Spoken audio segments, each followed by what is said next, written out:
7 inches of ballistic gelatin. First up is Craftsman Premier Heavy.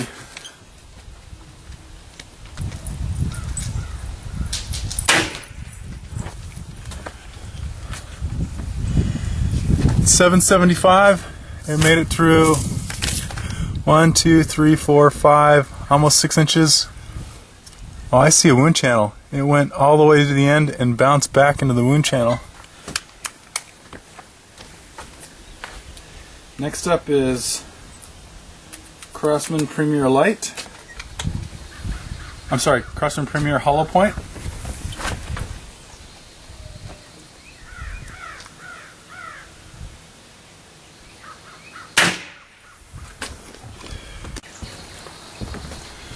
One, 2, 3, 4.5 inches. Next up is H&N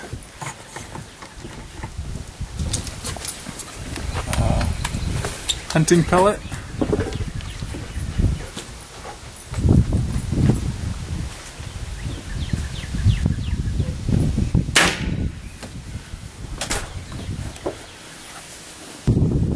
Last up is Redfire. I'm anticipating Redfire not going quite as deep.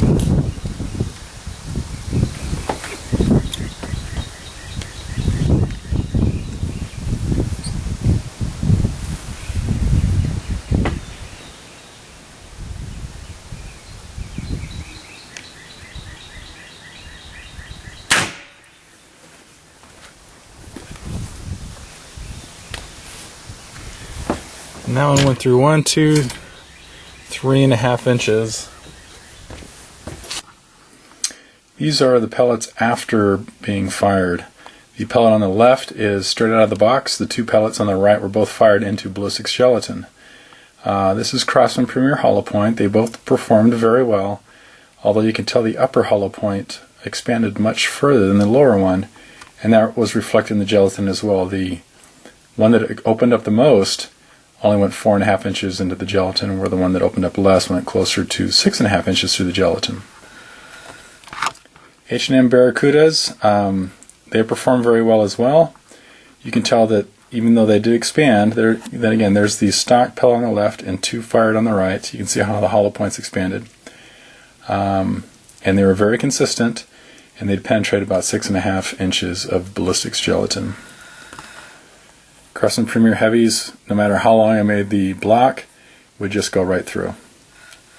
Very little energy transfer. Now the Redfires were outstanding. They only went about 4.5 inches with penetration. They were extremely consistent and tremendous energy transfer. Unfortunately, I can't get them to be accurate in my rifle, so I'm going to have to write those off. But if you can use them in your rifle, if you could get them to shoot one-hole groups at 30 yards, I would highly recommend them. For me, I'm going to go with either the Premier Hollow Points because they're cheap and easy, or the H&N Barracudas. They both did very well for me, and they're both very accurate.